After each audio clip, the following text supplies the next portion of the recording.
Welcome to the deep dive. We're here to dig into big ideas from various sources and, well, make sense of them for you. So think about this. It's pretty universal, right? You're trying to get someone to do something. Could be anyone, team member, your kid, partner, whatever.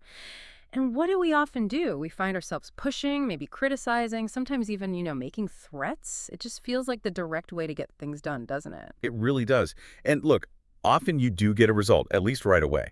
A boss yells, the task gets finished, a parent scolds, the mess gets cleaned up. Superficially, yeah, it looks like success. Okay, but that's exactly where we need to dig deeper today. What if those go-to methods, those sort of knee-jerk reactions, are actually causing bigger issues down the line? Right. What if you get that quick compliance, but it comes at this hidden price, like undermining real engagement, making actual lasting change way harder? Exactly. So this deep dive, we're exploring a really fundamental secret, I think, in how humans interact. The incredible power of sincere recognition. We'll unpack why forcing people, just pushing them, often backfires completely.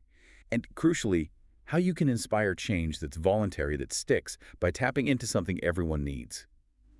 Our mission today, really, is to lay bare the true cost when we rely on coercion and contrast that with the huge benefits of genuine, authentic acknowledgement. We've got some practical steps from our sources, too, things that could really shift how you engage with people. So yeah, let's dive in. All right, so let's start with those common tactics. Force, threats, scolding. We all know how it feels. The manager barking an order, the parent raising their voice, that unspoken pressure on an employee. And yeah, like we said, often you get that immediate action. The report lands on the desk, the room gets tidied, feels like a quick victory. But is it? Our sources really hammer this point. It's often just surface behavior. Huh. Underneath, something else is happening, something like eroding root self-esteem. Exactly. You might get the action right now, but you're building up this unseen debt. Resentment, resistance, maybe even people learning to deceive you. So the real question isn't just, did they do it now? It's more like, did they do it willingly? And will they keep doing it? Because achieving that surface behavior might actually damage their self-respect. What happens long-term when that gets chipped away? Well, think about it. When someone feels forced, or worse, humiliated, their self-esteem takes a real hit. And that damage, it sets the stage for future problems, future opposition. No, so. Their focus shifts. It's no longer about genuinely fixing the mistake or improving. It becomes about avoiding the criticism, hiding the error, or just, managing the person doing the criticizing. That's not growth, it's defense. Okay, so they're not solving the root cause, they're just getting better at hiding it or working around the authority figure. That makes sense. Which leads us right to the alternative. Mm-hmm. It's not about compulsion. It's about sparking an internal desire to act. And what's that powerful motivator? This is the core thing, isn't it? It is. It's that deep, fundamental human need to be recognized, to feel important, to feel valued. It's not just nice to have. Our sources suggest it's a core craving. More powerful than money, or promises, or even punishments. Often, yes. It's described as the universal fuel for human effort. Our sources give some pretty clear examples, like that manager who yells, okay, maybe the team is quiet and seems productive for a bit, everyone on edge. But what happens after a week or a month? Those KPIs, the actual measures of success like productivity or sales, they often start to dip. And quietly, people start looking for other jobs. Yeah, polishing their resumes. It's a classic short-term win leading to a big long-term loss. And it's similar with the child scolded for getting clothes dirty. They might learn fast. Right. Okay, clean the clothes before mom or dad sees them. Right, avoid the punishment. Exactly. But the behavior itself, playing and getting dirty, hasn't changed. They've only learned concealment. Fear teaches hiding, not genuine change based on understanding or care. It's such a contrast to that Rockefeller story mentioned in the sources. An employee makes a massive, costly error. Instead of yelling, Rockefeller points out what the employee did manage to save, acknowledging the effort to limit the damage. And the result? Huge loyalty, a deep commitment to improve and contribute. That kind of engagement is something criticism just can't buy. So this need to feel valued, it really goes beyond simple carrots and sticks. It's inherent. It's about being seen, appreciated for your unique input. And it's everywhere, isn't it? Actors need applause. Chefs want you to love the food. Sanitation workers appreciate acknowledgement. Scientists thrive on recognition. It's this fuel of recognition, as the sources call it. Everyone runs on it. Which brings us to a really vital distinction. Sincere recognition versus just flattery. Oh, Yes, the difference between real currency and counterfeit money, as one source put it. A great analogy. Mm. So what marks the Yeah, difference? how do we tell them apart? Sincere recognition. It's grounded in specifics, observable truths. It comes from actually paying attention, thinking about it, and offering it for the other person's benefit. It feels real because it is real. Okay, so it's genuine. Whereas flattery, that's often empty words, said to get something for yourself.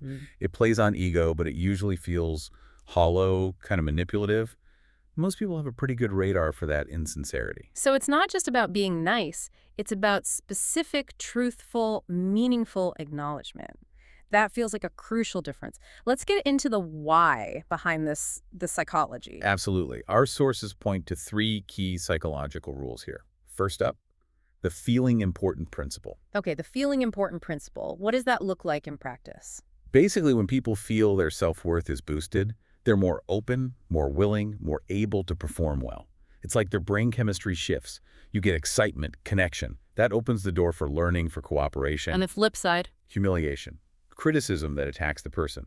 Yeah. It triggers defensiveness. The brain goes into protection mode, pretend it didn't happen, avoid the source, maybe even fight back, which is the last thing you want if you're aiming for positive change. Wow, okay, so humiliation shuts people down, recognition opens them up, like trying to force open a clenched fist versus offering an open hand. That's powerful. Exactly. Then there's the second rule, the attaching value to intent principle. Attaching value to intent. Tell me more. When people see how their actions connect to a meaningful contribution, to a bigger purpose, they feel a sense of ownership, a sense of belonging to the goal. It fuels their intrinsic motivation. They want to do it. So they feel like part of something bigger than just the task itself. Precisely. But coercion, threats, that completely severs the connection. It makes people feel like tools, like cogs in a machine, Yeah. not valued contributors, and that just kills that internal drive. Okay, that makes sense. And the third one sounds very practical, the specific, timely, fair principle. This sounds like the how-to guide. It really is. For recognition to land effectively, it needs these three things. First, specific. Don't just say good job. Say what was good, where it happened, and what impact it had. Like, I really appreciated how you handled that difficult client call this morning. Your calm approach de-escalated things and kept the relationship strong. Something like that. Perfect example. That specificity makes it real, not just empty words. Second, timely. Give the recognition close to when the action happened. Don't wait weeks. The closer it is, the stronger the link, the bigger the impact. Okay, makes sense. Fresh in their mind. And third, I know. fair. It has to be impartial. Praise the right person for what they actually did. No favoritism. If people see recognition is handed out unfairly, it loses all its power and breeds cynicism. Specific, timely, fair. Got it. So the overall shift here is pretty fundamental. It's moving away from seeing people as problems to be fixed. And towards seeing them as individuals with inherent dignity. And shifting from looking for mistakes to criticize. And looking for efforts to genuinely recognize. It's a huge change in perspective, really. Okay, so we understand the why. It's powerful. Now let's get practical. The sources lay out 5 clear steps for putting this into practice, for cultivating real influence. What's step 1? The first step is crucial. Shift from critic to explorer. Before you even open your mouth to give feedback, ask yourself this gut check question. Is my goal here to vent my own frustration, or is it actually to create positive change? Ooh, that's a really important distinction. Because venting might feel good for a second, but it rarely leads to change, does it? Almost never. If change is the goal, then your immediate focus needs to shift. Stop preparing your judgment and start gathering facts. Try to understand the situation from their perspective. You need data, not just drama. Data, not drama. I like Yeah. that. Okay, mindset shifted. What's step 2? Initiate with specific, measurable recognition. This is where you actively use that specific, timely, fair principle we just talked about. Right, putting it into action. The sources even suggest a kind of template. I want to acknowledge A, B, and C, that you did really well, especially mention a specific detail. Because you did that, the impact was explain the positive outcome. The absolute key here, only praise what's genuinely true and ideally measurable or observable. Real and quantifiable. Avoids that empty flattery trap.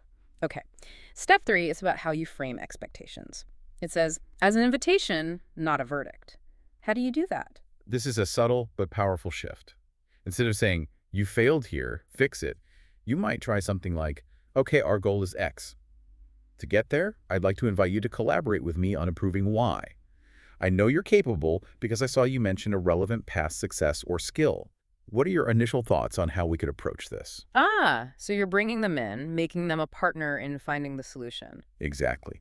A co-author of the solution, as one source puts it, it fosters ownership right from the start, rather than defensiveness. Much more empowering. Okay, what's step 4? Establish follow-up and empowerment. This isn't just about setting the task, it's about setting them up for success. Define clear timelines, what success looks like, criteria, what support is available, resources, training, your time. So creating a supportive structure. Yes, and crucially, acknowledge the small wins along the way. Don't wait until the very end. Recognizing incremental progress keeps that internal motivation high. Celebrate the steps, not just the finish line. Makes sense. Keep the momentum going. And step 5 moves beyond individual interactions. Right. Step 5 is about foster a culture of sincere recognition. Make it systemic, not just a one-off tactic. How do you build that into a team or family culture? The sources suggest practical things, maybe a weekly shout-out moment in team meetings, 5 minutes, where people can give specific positive feedback to colleagues. Oh, I like that. Or encouraging a recognition notebook where people jot down things they appreciate about others. Right. And really emphasizing what's called the 3 C's for feedback, ensuring it comes from a place of care. Respect for the person, it's clear, easy to understand, and it's constructive, aimed at building up, not tearing down. Care, clear, constructive. Those are great guidelines. Okay, these are really practical steps. But let me ask about a potential challenge. What about the person who seems to constantly need praise, maybe even when their performance isn't great? Does this mean we just keep praising poor work? That's a really important question, and no, absolutely not. The sources are very clear on this. Sincere recognition doesn't mean ignoring poor performance or making excuses for mistakes. Okay, so how do you handle that? It's about separating the person's inherent dignity from their specific actions or performance. You maintain clear standards. You praise what is praiseworthy correctly.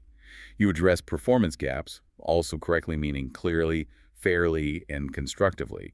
And you maintain boundaries. It's called the discipline of respect. The discipline of respect. I like that framing. Respect the person, address the performance. Exactly. And honestly, someone is far more likely to hear and respond positively to corrective feedback if they feel fundamentally respected as a person first. That really ties it all together. So wrapping this up, what's the big takeaway, the big secret we've been exploring? I think it boils down to this. The most powerful way to influence behavior isn't force. It's helping others see how the desired behavior makes them better, more valuable, more keepable. So coercion might control actions temporarily. But only sincere recognition genuinely opens hearts and minds for lasting change. There really is a different way of thinking. Instead of, trying to force people to do the right thing. Focus on helping them see their own worth when they do the right thing. That shift changes everything. It really does. Okay, to help everyone listening put this into action, you mentioned a challenge. Yes. A little experiment for you to try in the next 24 hours.